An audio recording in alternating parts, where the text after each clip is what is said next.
So we want to say good afternoon to you, Stacia. Afternoon, Elise. How are you? I'm good. I'm good. Wonderful. Good to see you. And all the best for the new year if I forget to tell you after the interview. Thank you so much. Same to you. Okay. So welcome to Untangle on the Bridge 99 FM. So before we talk about your raw food challenge, JA, before you changed your diet to a plant based one, how were you eating? Would be my first question. And what were your concerns about the diet that you had? Okay, so I was eating like a typical Jamaican, a lot of fried foods, whether it's chicken, bread, any you know what Jamaicans eat. Yeah, So right? that was the typical diet, a lot of fried foods, meats, lots of meats. I wasn't into the pork and whatever, but I love oxtail, fried chicken, all of that. Yeah. Okay, I and love that. okay. In terms of what inspired the change, that's what you were asking. Before we do that, what were your concerns while you were on that diet? Okay, initially, I actually didn't have any concerns really, in terms of, just over, I had no concerns because I was very active physically. So while on campus at UE, I used to play a lot of sports. So I had no concern for my eating because I was doing a lot of working out and playing sports. When I started to get concerned was when I stopped playing sports, and then I came to the realization that nutrition is really important because just by stop being as active as I was, I would put on a lot of weight, then I'd have to work out to lose it, then put on a lot of weight, then work out to lose it. So I was fluctuating. Um, my father had diabetes growing up, so I saw him injecting himself all the time. So my concern about health was just from growing up, but my focus was more on the physical activity. So I played a lot of sports. Now Okay. that I'm not playing a lot of sports, I had to switch my focus from not just the physical, but also the nutrition as I realized that nutrition was the key. Well said.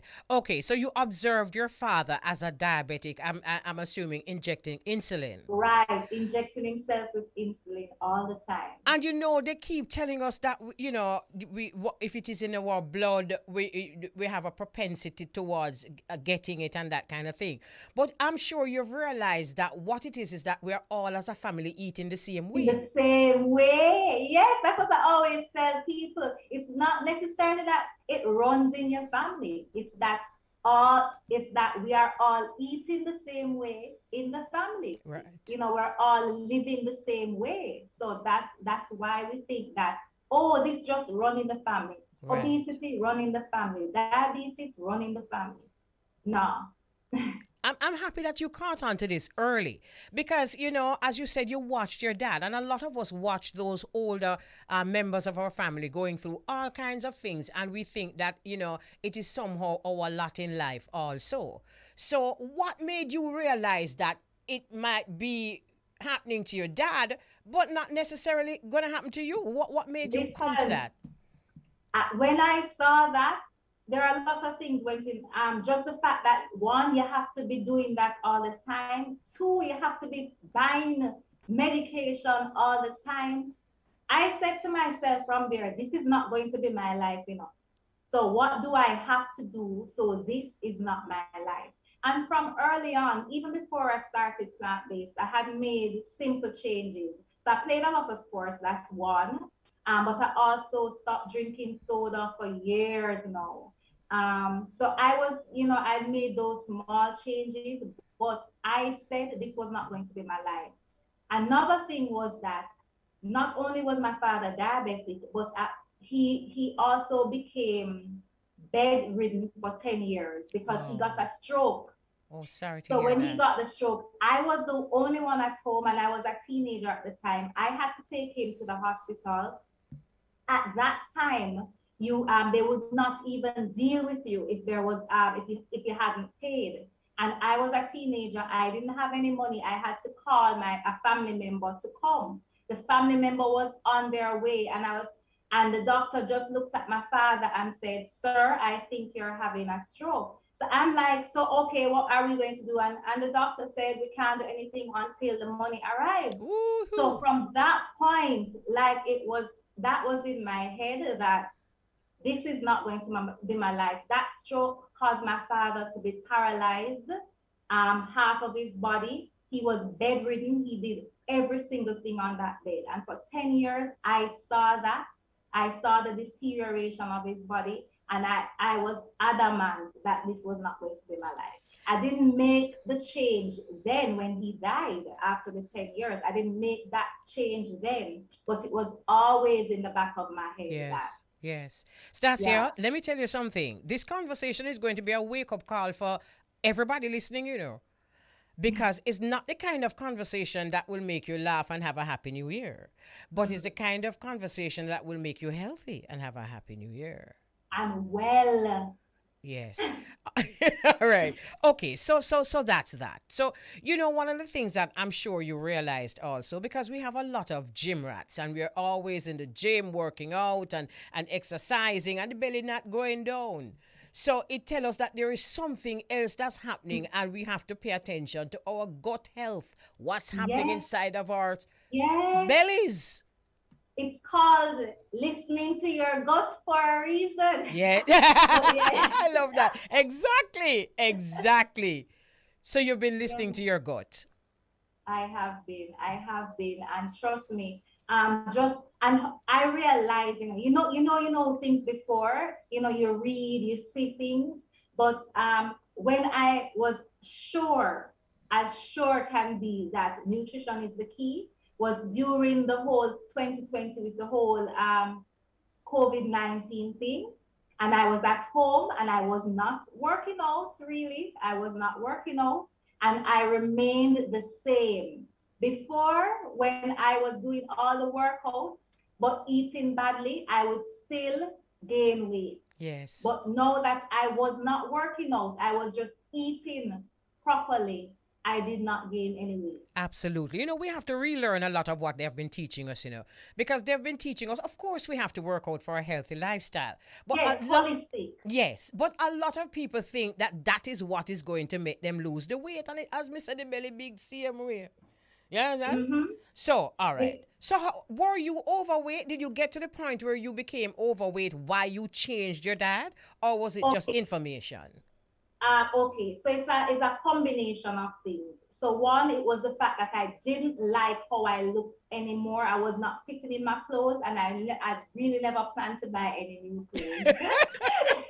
So, and I never like how I feel, because when the more confident you are, and even as a businesswoman, you have to be confident. Yeah. So I wasn't confident in how I looked in my clothes anymore. So one, I wanted to change that. So I wanted to lose weight for that.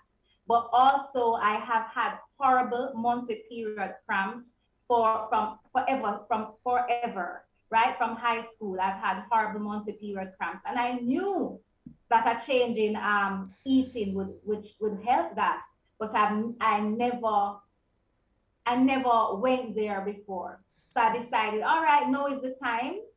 So, and then no, the thing with my father, the health reasons, no, the thing with my father was, playing in my head from ever since. So the health, the weight, how I felt, the lack of energy, all of that together, I said, you know what, January 2019, I decided to change my lifestyle, and I have not turned back So since. it was actually a New Year's resolution. Me, yeah, yeah, come to think of it. So I did not turn back. No, good. That's the good thing. So you did something that was you could manage, you could actually accomplish. Right. All right. So after you but there are two things I want to know. But after you changed your lifestyle, I see you. After you changed your lifestyle, or your eating habits, how did you feel? What? One, let me tell you, first of all, let's talk about that gut that you're talking about. Mm-hmm. One, there was a reduction in my waistline, obvious reduction in my waistline. Two, I lost approximately 45 pounds. Ooh, that's how much you did that, man? Wait, but the picture that you're seeing in this before, this was the last time I took a picture. So I actually got bigger than that. Oh, okay. Yeah. So you Right. you took off 45 pounds and then went to what? No, I lost approximately. Oh, so no, I lost approximately. I started at 185. So yeah. Okay. And 185, and I lost approximately 45. 185 is a lot. So right. how tall are you? I'm about 5'5". Oh, you're kind of shortish. Yeah. Okay. So I have the period cramps. Disappeared. That's one of the best of all of this. Yes. I understand that very well. And for those who have acne, that also will disappear. Yes, some persons report glowing skin. Yes. All right. So that's that. So let's talk about now the transition. So you move from eating like how most people eat to eating healthily, or did you move from eating like how most people eat to a raw food diet? Was it that dramatic? Okay, I started a transition. I did it in transition. Okay. In fact, initially, I started taking out meat once per week. And then I moved to twice per week. I didn't eat meat and the other stuff. Then 3 times till I realized I was only eating meat on weekends, 2 days a week, until it was only 1 day a week, until it was no day a week. So I did a transition. Okay. And then after that, I wasn't eating meat, but I still asked for the curry gravy. Oh, cheat. You cheated. Right. Until I got to a point where I didn't have to ask for the curry gravy anymore. Okay. And until I was just doing the plant-based. But in 2020 now, for my 40th birthday, I decided to go 40 days raw. Wow, to celebrate 40. Right, and that's how the raw journey started. Okay. So now I'm actually fully raw whenever I'm on the challenges. So we have challenges for the most part every month for the first 21 days of every month.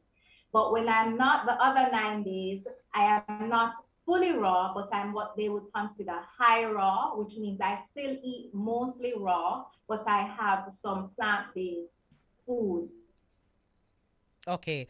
You said something that I found to be very interesting, because you said that you would eat meat some days of the week and then not eat meat some days of the week. Do you realize? I don't know if you're old enough to realize. I am. I'm 41. that baby. So, so what I want to say, Stacia, is that do you realize that back in the day, like our parents, perhaps your grandparents or great-grandparents, when they prepared meals, the meat was really eaten mainly on a weekend, Mm-hmm. But in the week, your mouth could have long from now to the morning, you get callaloo, you get cabbage, and you get them kind of some saltfish and them kind of something there. Oh. That's how it used to be. But then I don't know what changed, the culture changed, and then everybody just start eat meat 24/7. So all right now, so you're on this raw food challenge. So let's just talk about your initiative, because it brought out an initiative. Let's talk about that. Yes. So initially when I was for my 40th birthday, I invited persons in my social media list to join. And I was so surprised, over 80 persons decided to join. Not all who came on ended, but they decided to join. And based on the results that they received, they were saying, no, you need to do this. You need to do this again. You need to do this again. But I sent out a feedback form because I like feedback. And most persons were saying that they thought that the 40 days was too long. And that's how I moved from 40 days to 21 days raw. The first one was actually in May of this year. And I was only planning to have one, Elise, one. And from that May right till now, we have been having 21 days raw each month because person saying, oh, I want to join for the next month. Please have another one. And I said, all right, this is the last one. And they said, every month, please have another one because the results. I've had persons who with PCOS and fibroids who the cysts have been removed, disappeared Yes, or yes. shrunk, fibroids shrinking. Yep.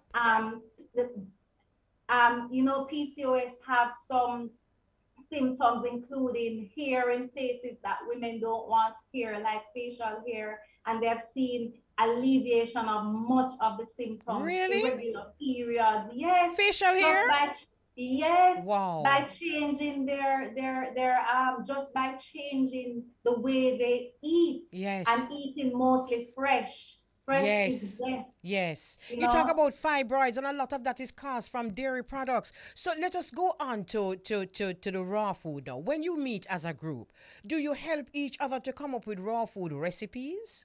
Okay, so I share a guide that gives them tips and some recipe ideas, but we also have a community, a WhatsApp community where persons share what they're eating because some persons are more better at preparations and they share that, so you can ask, what's in that, how you make that. So we have a very active supportive community, and it helps us to to be accountable as well, because you're also, apart from the community as a whole, you're also paired with an accountability partner for added accountability. We also have a private Instagram page where we download all the meals that are shared for every group.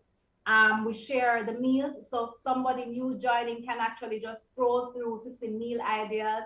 If they want the recipe for a particular meal, they can just comment and ask for it. And we're supportive. People share information freely. So it's Okay. really, we call ourselves the Raw Fam, I love that. All right. a Final family. question though, and I'm sure this is something a lot of people are thinking about, especially as women who are having a monthly period and also having babies. You know that we have to balance that diet, and sometimes we have to supplement it with some kind of vitamin. I know for a fact that if you're deficient in vitamins, it causes a whole nother set of health problems. Let's talk about that. Well, I'm not a professional nutritionist or doctor. So what I normally say to persons is, if you have an issue, if you speak to your doctor, be guided in that way. Mm-hmm. However, what we encourage is what you're allowed to eat on the raw food challenges are your fresh fruits, your leafy greens, your raw veg, your nuts and seeds. So, for example, you can get it. So there are ways to get some of your vitamins and proteins and all of that in fruits, vegetables, in plant-based foods. But if there is something that you are lacking, that's a medical reason, then you'd have to, of course, see a professional nutritionist or a doctor for that. Absolutely. But I know for a fact that many of my friends who are on a raw food diet, it's as though they have a whole community, and that community takes care of some of the questions that I just asked, and they share a lot of information, and a lot of, as I said before, a lot of recipes and that kind of thing. So it's wonderful talking to you, because although the conversation short, I know this conversation going to continue in communities and in homes and families. So last word before we sign off, Stacia. Yo, if you're ready to change your, first of all, your change, your life is a decision away. You have to decide. There are no excuses. If you want to lose weight, trim belly fat, heal yourself, just gain energy, boost immunity, you are responsible. So you have to make that decision for yourself. Nobody can force you. So if you want to learn more about this whole raw food movement, you can follow me on Instagram at Stacia Davidson.